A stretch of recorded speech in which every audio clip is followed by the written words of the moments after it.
As the Seattle twilight filtered through the window, Rachel Harrison stared at the laptop screen on her kitchen counter. She was doing a final check of her presentation materials for tomorrow's business trip when her 6-year-old son Ethan came home from school. "Mom, I'm home." "Welcome back, Ethan. Do you have homework?" When Rachel turned to look at her son, she noticed his expression was clouded. Her maternal instincts were razor-sharp. As a project manager at an IT company, not missing small changes was also a professional habit. "Mom, I'm going to Grandma's house tomorrow, right?" "That's right. Just for 3 days. Don't worry, I'll be back soon." Ethan nodded slightly, but there was a look of anxiety in his eyes. Rachel placed her hand on her son's shoulder. 2 years had passed since the divorce, and she and Ethan should have gotten used to their life as just the two of them, but when it came to business trips, she inevitably had to rely on her mother Margaret and sister Jessica. Margaret was, on the surface, an ideal grandmother. She was known in the neighborhood as a kind grandmother who loves children and continued volunteering at the church's Sunday school. When Rachel got divorced, she offered to naturally help take care of her grandson. However, Rachel had been sensing changes in Ethan's behavior lately. Her sister Jessica was a hairstylist who ran a trendy salon downtown. She posted perfect family photos and fun times with her nephew on social media, earning admiration from many followers as a wonderful aunt. But Rachel felt something was off. In Jessica's posted photos, Ethan's smile always looked unnatural. "Ethan, did something unpleasant happen with Grandma and Aunt Jessica?" Rachel crouched down in front of her son, meeting his eyes. Ethan was a smart child who was good at reading adult expressions. Sometimes this became a burden for him. "No, I'm fine." Ethan's response was too brief. Usually, her son would tell her about school events in detail, but lately he had become less talkative. Especially after returning from her mother's or sister's house, he would be down for several days. While preparing dinner, Rachel thought about her choices. After the divorce, she hadn't been in contact with her ex-husband David. He was walking a new path in life, and visits with Ethan were only about once a month. For Rachel, her mother and sister were the only family she could rely on. At least, that's what she believed. "Mom, can't I come on the business trip with you?" Rachel turned around at Ethan's sudden suggestion. It wasn't unusual for a 6-year-old child to want to accompany their mother on a business trip, but Ethan's case was different. His eyes held a desperate wish. "No, Ethan. It's for work." "But is there something you're worried about?" Rachel stopped cooking and sat next to her son. Ethan was gripping the edge of the table with his small hands. "Grandma says I'm a bad boy. Aunt Jessica says I'm troublesome too." Rachel's heart grew heavy. However, she still couldn't be certain.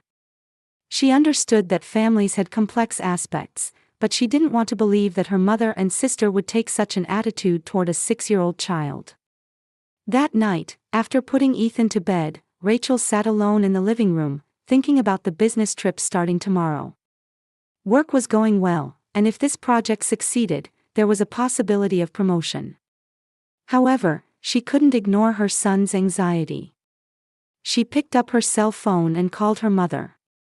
Margaret's voice was as kind as always. "Rachel, what time will you bring Ethan tomorrow?" "In the morning." "Mom, is there anything concerning about Ethan's behavior?" "Nothing in particular. That child is really a good boy. Though he might be a little too sensitive." After hanging up, Rachel gazed out the window. Seattle's nightscape was quietly glowing. Her mother's words had a reassuring tone, but at the same time, she got the impression that something was being hidden. However, she had to leave for her business trip tomorrow. Rachel quietly peeked into her son's room and watched his peacefully sleeping figure, hoping that everything was just her unfounded worry. The next morning, Rachel finished preparing for her business trip and headed to her mother's house with Ethan. Ethan was quiet in the car. Usually he would beg for his favorite music to be played, but today he just stared out the window. "Ethan, are you really okay? If you want to talk about anything, call me anytime." "Okay." Margaret's house was in a quiet residential area. The flower bed at the entrance was beautifully maintained and was well regarded in the neighborhood. When the door opened, Margaret greeted them with a beaming smile. "Ethan. Welcome to Grandma's. Aunt Jessica is coming today too." "Yay." Margaret showed exaggerated joy, but Ethan's reaction was lukewarm. While handing luggage to her mother, Rachel observed her son's behavior again. Ethan was standing as if clinging to his mother's leg. "Mom, I have a request about Ethan. He's been a little sensitive lately, so could you please be gentle with him?" "Of course. Don't worry. We'll take good care of him." Margaret's voice was full of reassurance, but something bothered Rachel. She felt as if her mother's eyes had turned cold for a moment. However, departure time was approaching, and she didn't have time to think deeply. "Mom, don't go." Ethan suddenly started crying. Rachel hugged her son. "It's okay, I'll be back soon. Just 3 days. Grandma, scary." Only Rachel heard Ethan's small whispered words. Margaret pretended not to hear, but Rachel didn't miss how her expression tensed for a moment. In the car heading to the airport, Rachel felt something heavy in her chest. Her son's words wouldn't leave her mind. "Grandma, scary." Would a 6-year-old child say such a thing? And her mother's reaction was also concerning. On the plane, Rachel made a decision.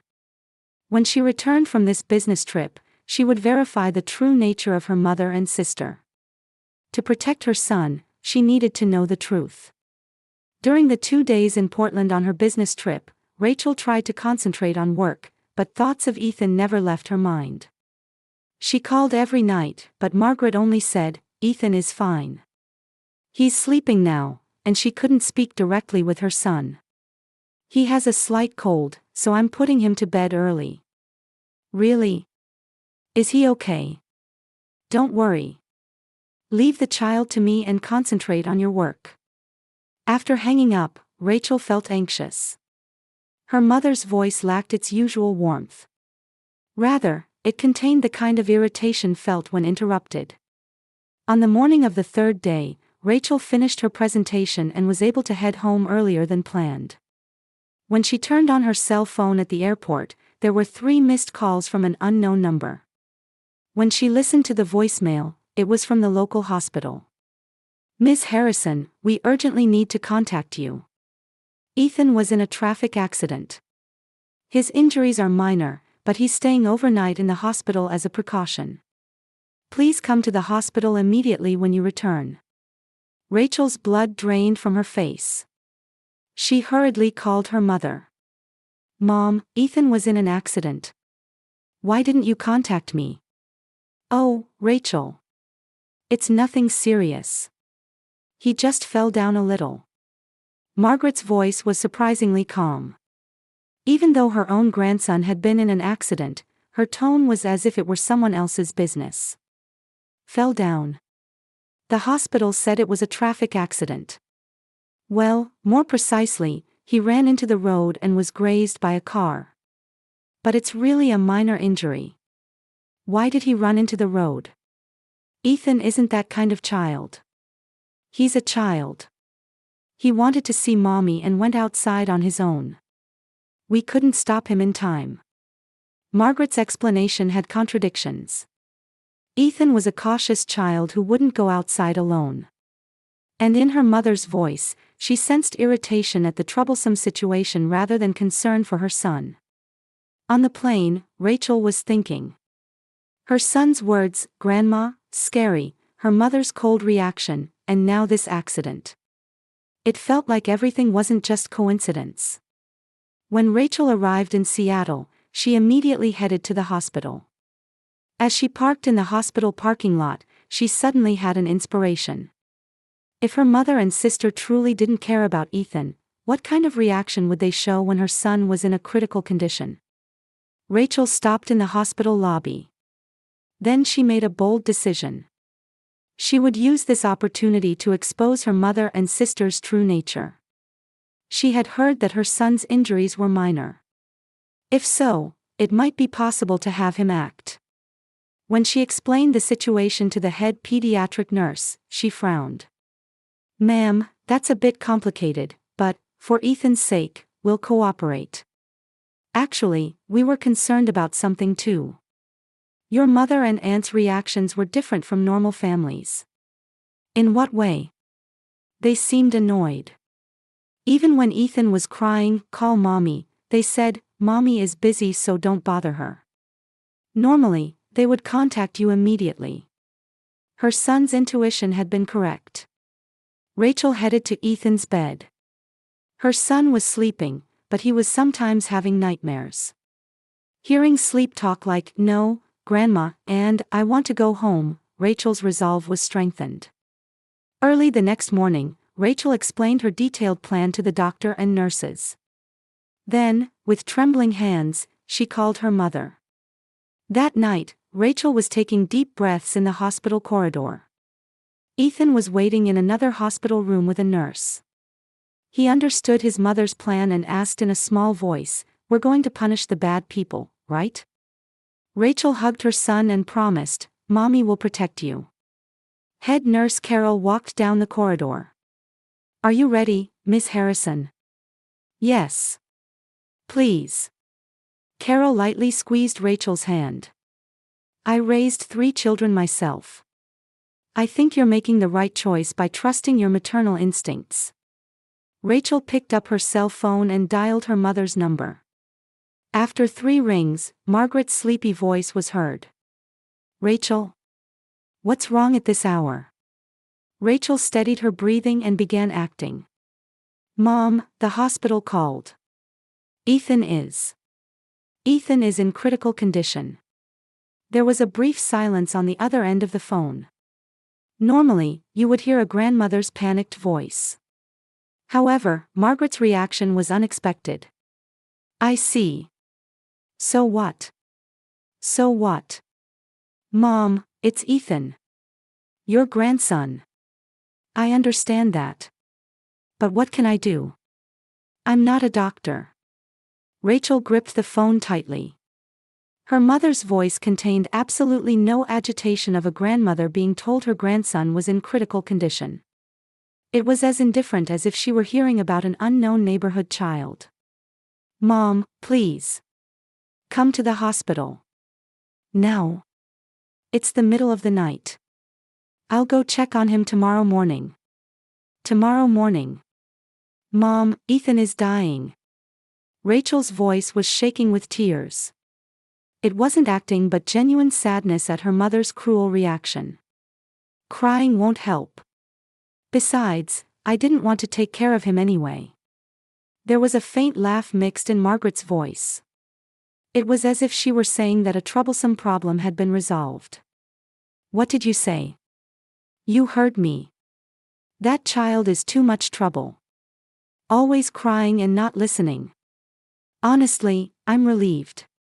Rachel was recording the phone call. She was capturing every word her mother said. "Mom, you are. What? Are you going to say I'm wrong? You got divorced on your own and pushed the child on me on your own. I have my own life too." After hanging up, Rachel leaned against the corridor wall. She thought she knew her mother's true nature, but she hadn't thought she could be this cruel. Next, she called Jessica. Her sister answered on the 4th ring. "Sister. What's wrong in the middle of the night?" "Jessica, it's about Ethan. The hospital called and said he's in critical condition." "Huh?" There was surprise in Jessica's voice. However, it was more the kind of surprise that something troublesome had happened rather than worry. "Please, come to the hospital. I can't handle this alone. But I have an early day tomorrow. An important customer is coming to the salon." "Jessica, Ethan is dying." "Well, but honestly, that child doesn't listen. He's always crying and really hard to handle." This happening is natural. What do you mean natural? I mean, no matter how kind we are to that child, he's never grateful. Rather, he looks annoyed. Jessica's voice gradually began to contain irritation. We're babysitting for free, but that child doesn't warm up to us at all. Plus, you use work as an excuse to dump the child on us. Dumping on you. That's right. We can't refuse because we're family, but it's really troublesome. When that child is around, my social media photos are ruined too. He always has such a grumpy face. Rachel was shocked by her sister's words. Jessica's perfect family photos posted on social media had all been an act. Jessica, you are. What? Am I being too honest?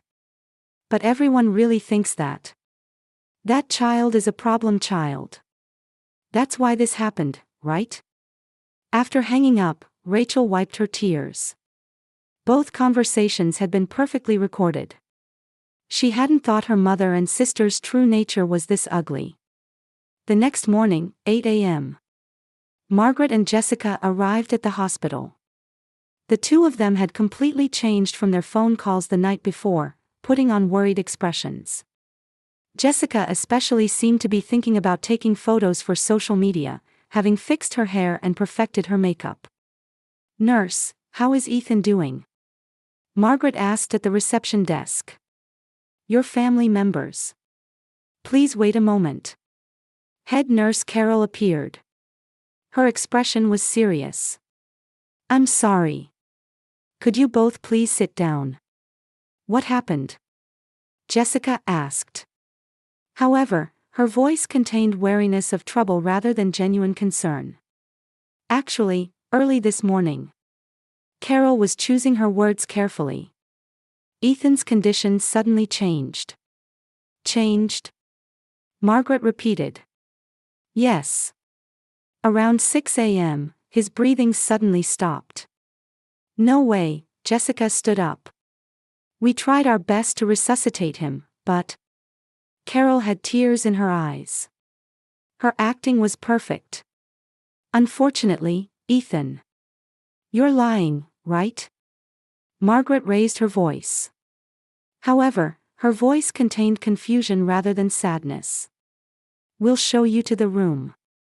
The three of them quietly headed to the hospital room. Walking down the corridor, Margaret and Jessica were talking in low voices. What will Rachel do now? Won't insurance money come out? Still, who would have thought something like this would happen? But honestly, I'm thinking the same thing. Carol didn't miss their conversation. The hospital room door opened. The bed was covered with a white sheet. The shape of a small body could be seen under the sheet. "Ethan," Carol said quietly.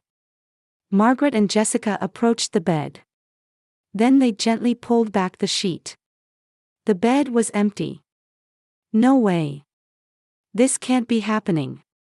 Jessica screamed. Margaret stared at the bed in bewilderment. "Where is the body?" Margaret asked the nurse. Just then, the hospital room door opened again. "There is no body." When they turned around, Rachel was standing there. Her expression was calm. "Rachel? What does this mean?" Jessica was confused. "My son is alive. This was all planned." Margaret and Jessica took several seconds to understand. "Planned? A plan to expose your true nature." Rachel took out her cell phone. "I recorded all of last night's phone calls." She pressed the play button, and Margaret's voice echoed through the hospital room. "I didn't want to take care of him anyway. That child is too much trouble. Honestly, I'm relieved." Next, Jessica's voice played. "That child doesn't listen. It's natural. It's really troublesome. When that child is around, my social media photos are ruined too." The air in the hospital room became heavy. Margaret and Jessica took time to accept the reality that their cruel words had been recorded. Rachel gripped her cell phone and quietly observed their reactions. "Rachel, this is," Margaret said in a trembling voice. "Some kind of mistake." "A mistake?" Rachel's voice was cold as ice. "Which part was a mistake, Mom?" "The part where you laughed and said, 'I didn't want to take care of him anyway.' Or the part where you said you were relieved?" Jessica had turned pale. "Sister, that was. I was upset at the time." "Upset?" Rachel turned around. "When you heard your son was dying, you said, 'It's natural,' because you were upset. You called him troublesome, too." "But we were really worried," Margaret tried to make excuses. "That's why we came to the hospital this morning." "Worried?" Rachel sneered. "I heard your conversation in the corridor too. You were talking about insurance money. You connected my son's death with insurance money." Head nurse Carol testified. "I heard it too. You two said, honestly, and I'm thinking the same thing." Jessica frantically tried to deny it. "That's a misunderstanding. We as family." "Family?" Just then, the hospital room door opened. Ethan entered with small footsteps. He understood his mother's plan and was bravely prepared to tell the truth. "Ethan!" Margaret and Jessica called out simultaneously. However, Ethan kept his distance from them and ran to his mother's side. "Mommy, I was scared." Rachel hugged her son. "It's okay now. Mommy will protect you." "Ethan, Grandma and Aunt were worried about you," Margaret tried to approach, but Ethan hid behind his mother. "That's a lie," Ethan's small voice echoed through the hospital room. "Grandma doesn't like me. She said I was a troublesome child." "Ethan, that was Aunt Jessica too. When I cry she says noisy and locks me in a room." Ethan's voice was shaking, but he had the courage to tell the truth. "Locks you up?" Rachel looked down at her son. "Yes. Only one meal a day. They said water was luxury, too, and didn't give me much." Head nurse Carol called for a doctor. It was testimony suggesting child abuse. "And," Ethan continued, "when I said I wanted to call Mommy, Grandma said, 'Your mother doesn't care about you anyway.'" Margaret's face turned pale. "I didn't say that." "You did. Aunt Jessica too said, 'Your mother cares more about work.'" Jessica tried to deny it, but she was speechless at Ethan's detailed testimony. "Yesterday, I went outside because," Ethan continued in a small voice, "Grandma said, 'Go home now,' and kicked me out of the house. I wanted to go back to Mommy, but I didn't know the way, and I got hit by a car." Rachel's anger reached its peak. "Mom, you made a 6-year-old child go outside alone. That was..." Margaret was looking for an excuse. "I just let him get some fresh air." "Don't lie," Rachel's voice shook with anger. "You put my son in danger and then lied saying he went out on his own." A doctor arrived and examined Ethan's body. Signs of malnutrition and mild dehydration were found. It was abnormal to reach such a condition after a 3-day stay. "This is evidence of abuse," the doctor declared. "We need to report this to the police." "Police?" Jessica panicked. "That's so exaggerated." "Exaggerated?" Rachel stood up. "You didn't feed a 6-year-old child, restricted his water, and finally kicked him outside, causing a traffic accident. You think this isn't serious?" Margaret made a last attempt at resistance. "Rachel, we're family. Calling the police over something like this." "Family?" Rachel played the recording again. "Relieved, troublesome, natural. Are these the words of family?" "I had to do this to punish you and protect my son," Rachel declared clearly. "As a mother, I put my son first. Blood relations don't guarantee love." Head nurse Carol contacted the police. Soon, 2 police officers appeared in the hospital room. Rachel submitted the recordings and the doctor's diagnosis. Margaret resisted until the end. I was a teacher for 30 years. I know children better than anyone. You know. Rachel laughed coldly. Someone who calls their grandson troublesome, doesn't feed him, and kicks him outside. Jessica was crying. However, they weren't tears of remorse but tears over her worsening situation. Sister, what about my salon? My reputation? You're still worried about that? Rachel was amazed. Your reputation is more important than my son's safety. Before the police officers took them away, Rachel spoke her final words. This isn't over. I'll take every legal measure to protect my son. Never come near Ethan again. After Margaret and Jessica were taken away, the hospital room was enveloped in silence. Rachel held Ethan close and spent time just for the two of them. Mommy, was I a bad boy? Ethan asked in a small voice. No, Ethan. You did nothing wrong. What was wrong were the adults who didn't treasure you. I don't have to go to Grandma's house anymore. I'll never make you go again. Mommy will always protect you. Rachel gently stroked her son's hair while strengthening her resolve for a new life. Blood relations alone don't make a true family. Love and trust are what create a real family. Head nurse Carol made a final visit to the hospital room. Ms. Harrison, that was a courageous decision. Many mothers hide the truth to protect the family name. Compared to my son's safety, family appearances don't matter at all. Ethan is a lucky child. He has a mother who truly loves him. Rachel smiled. A difficult path might await them, but her bond with her son was stronger than anything and more precious than anything. 6 months later, a verdict was handed down at Seattle Family Court. Margaret was found guilty of child abuse and child abandonment and was sentenced to 50 hours of community service at an elderly care facility and a restraining order prohibiting contact with Ethan. Jessica was sentenced to 1 year of probation and required to participate in a child abuse prevention program. In court, Rachel testified quietly before the judge. I acted to protect my son. Even with blood relations, without love, there is no true family. After the verdict, Rachel and Ethan left the courtroom hand in hand.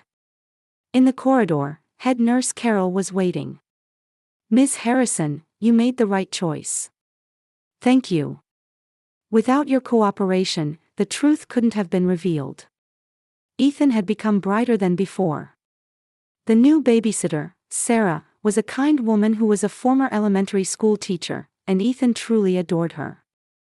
Even during Rachel's business trips, Ethan could spend time with peace of mind. Mommy, when is your next business trip? Ethan asked in the car. Next month. But Sarah will be with you, so you'll be fine, right? Yes. Sarah listens to my stories properly and makes delicious cookies too. Rachel felt genuinely relieved seeing her son smile. Children are honest. They can intuitively distinguish between people who truly love them and those who don't. Through her community service, Margaret began to reflect on her actions for the first time. Working with dementia patients at the elderly care facility, she witnessed firsthand the sadness of elderly people abandoned by their families. She gradually began to understand the seriousness of what she had done to Ethan. I was a failure as a mother and as a grandmother, Margaret confessed to the facility director. I couldn't love my grandson. Rather, I could only see him as a burden. Meanwhile, Jessica continued posting on social media during her probation, but she could no longer create the perfect family performances of before. Her followers decreased rapidly, and customers stayed away from her salon. For the first time, she painfully realized the difference between superficial reputation and genuine human relationships. At Rachel's company, her courageous actions were appreciated, and there was talk of promotion. However, what was most important to her was rebuilding her relationship of trust with her son. One night, when Ethan was reading a picture book in bed, he said to Rachel, Mommy, I used to think family meant blood relations. But it's different, isn't it? That's right, Ethan. Family means people who love each other and support each other. Then is Sarah our family too? If Sarah wants that, then maybe so. Rachel hugged her son. By being freed from the curse of blood relations, they were able to find a true family in the real sense. A year later in spring, Rachel received a letter from her mother. It contained heartfelt apologies and words of reflection. However, Rachel didn't write back. Forgiveness required time, and above all, her son's safety was the top priority. Ethan made friends at his new school and attended happily every day. Sometimes he would ask, "Is Grandma well?" but it was a purely childlike question, and he never wanted to see her. "Mommy, we're a real family, aren't we?" "Of course. We're a real family who love each other and protect each other." Rachel was certain. Blood relations alone don't make a family. Love and trust, and feelings of caring for each other are what create a true family. Through a difficult journey, she and Ethan had obtained a bond that no one could break.